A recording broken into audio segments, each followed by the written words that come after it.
কদিন ধরে বলছিলাম না যে খুব চিন্তায় আছি বিয়েটা করবো কি করবো না।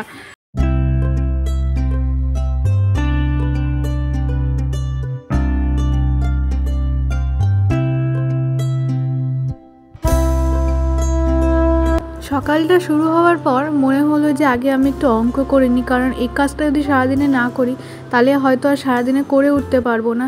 আর আজকে সকালবেলায় টিফিন ছিল ডিম পাউরুটি, যেটাকে ডিম টোস্ট বলা হয়। আর ডিম টোস্টটা খেতে খেতে আমি অল্প একটু ভিডিও এডিট বাকি ছিল সেইটুকু করে নিচ্ছিলাম।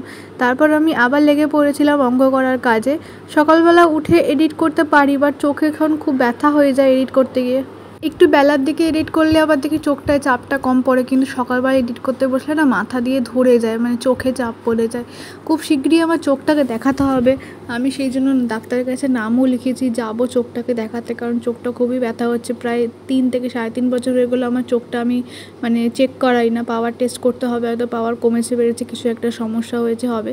মা আবার ডাকছিল যে একটু দোকানে যেতে হবে, সেই কাজটাও আমাকে করতে হবে।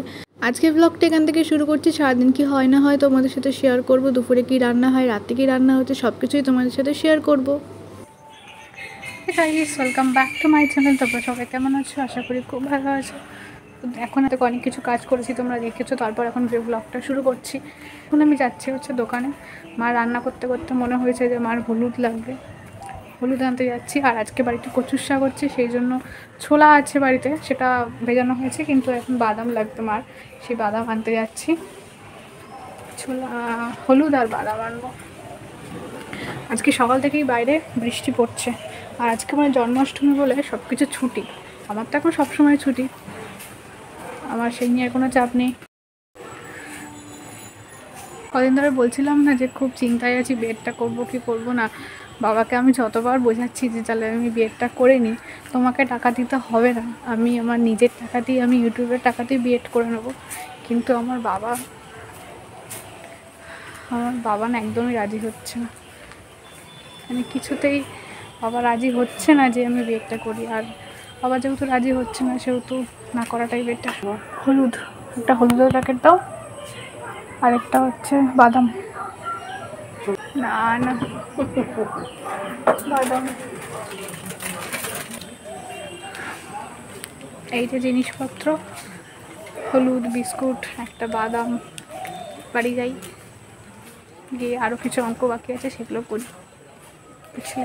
তারপর স্নান করবো, খাবো দাবো। আজকে সারাদিন না কোনো আমার পড়ানো আছে না কিছু আছে, পুরো ফাঁকা বিন্দা, সময় কাটছে না। ভাবছি হইচইতে একটা সাবস্ক্রিপশান নিয়ে নিই, একটু সিনেমা দেখি কদিন। খুব মন করছে, কিন্তু একবার ভাবছি যে খরচই করে ফেলি, আবার মনে হচ্ছে এটা একটা ফালতু খরচ হয়ে যাবে, গায়েও লাগছে। দুটো মনে পড়ে গেছি যে নিয়ে নেবো কি নিয়ে নেবো না। এখন এই সাবস্ক্রিপশন নেওয়াটা আমার সময় প্রচুর, আমি দেখতে পারবো, একদম ইউটিলাইজ করতে পারবো, বাট নেবো কি নেবো না সেটা ভাবছি। এখন বিয়েটা করতেই হবে না, তখন 200 টাকাই আমি খরচ করি। মন শুধু ফালতু কথা বলে, কোনো ভালো কথা বলে না। আজকে দুপুরে আমাদের বাড়িতে মেনু ছিল কচুর শাক। এই কচুর শাকটা কিন্তু কেনা না, আমাদের এখানে একটা জায়গা থেকে কচুর শাকটা তোলা হয়েছে। তার সঙ্গে রুই মাছের ঝোল আর মুসুরির ডাল পাতলা করে। মাছের ঝোলটা এখনও হয়নি। দুপুরবেলায় এরকম পাতলা সিম্পল মেনু কিন্তু সবারই ভালো লাগে, আশা করি। আমার তো খুবই ভালো লাগে। তারপর দুপুরবেলার পর থেকে আর ভিডিও করা হয়নি, তো একেবারে চলে এলাম সন্ধেবেলা। আজকের এই চাটা ভাই বানিয়েছে, ভাই বানাতে গিয়েছিল, বাট চাটা একটুখানি পাতলা লাগছে, কিন্তু ও বলছে অনেকটা দুধ দিয়েছিল। আর এই চায়ের মধ্যে আজকে এলাচ দিয়েছিল, গন্ধটা পুরো পায়েসের মতো হয়ে গেছিলো। আর চাটা একটু কম হয়েছে, হয়তো কালারটাও একটু কেমন হয়েছিল। কিন্তু ভাইরাতে চা তো সবসময় খেতে ভালো হবে, যা বানায় খেতে কিন্তু খুব সুন্দর হয়, দেখতে খারাপ হলে কী হবে। এইটাও খুব সুন্দর হয়েছিল খেতে। ও বিস্কুট দিয়ে খাচ্ছে, আর আমার দুধ চা এমনি খেতে ভালো লাগে। আমি দুধ চার সঙ্গে না কোনো বিস্কুট, না কোনো কিছু নেই, একদম এমনি দুধ চা খেয়ে নিই, কারণ দুধ চার এই স্বাদটাই আমার অপূর্ব লাগে। গাঢ় গাঢ় দুধ, গাঢ় গাঢ় মিষ্টি, আর অতিরিক্ত চা দিয়ে যে একটা স্ট্রং ফ্লেভার হয় না, এইটা আমার খুব ভালো লাগে। তো এরপর রাতে কী খাবো সেটার জন্য আমাদের মনটা আঁকুপাকু করছে। আজকে দুপুরবেলা খেয়েছি আমরা সিম্পল মেনু, এই জন্য মনে হচ্ছে রাত্রেবেলা একটু কিছু স্পাইসি খাবো। এই জন্য আমি জোম্যাটো থেকে অর্ডার দিয়েছি চিকেন ভর্তা। এই জোম্যাটো হওয়াতে যে কী সুবিধা হয়েছে কী বলবো বন্ধুরা, যখনই একটু মন চায় না, কাউকে আর বলতে হয় না যে একটু এনে দাও। আর নিজের পক্ষেও সবসময় বাজার গিয়ে এনে খাওয়াটা হয়ে ওঠে না, সেই জন্য এখানে অর্ডার দিয়ে আর টুক করে বাড়িতে খাবার দিয়ে যায় 15-20 মিনিটের মধ্যে, আর খেয়ে নিই। খুব জোর হলে আধ ঘন্টা লাগে। কিন্তু সত্যি বলতে বন্ধুরা, খাবার স্বাদ কিন্তু খুবই সুন্দর হয়, মানে যে টাকাটা নেয় সেই অনুযায়ী খাবার স্বাদটা সত্যি খুব সুন্দর হয়। আর যখন অফার চলে তখন তো কোনো কথাই নেই, আমি তো আরও বেশি করে খাই।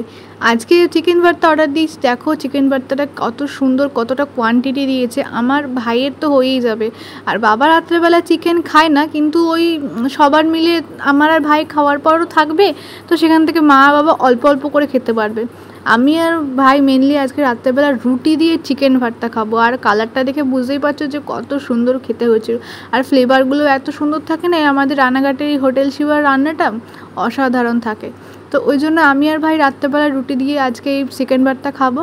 তো যাই হোক বন্ধুরা, আজকের ব্লগটা এখানেই শেষ করছি। আজকের ব্লগটা আর বাড়াচ্ছি না, কালকে দেখা হবে নতুন একটা ভিডিওর সাথে।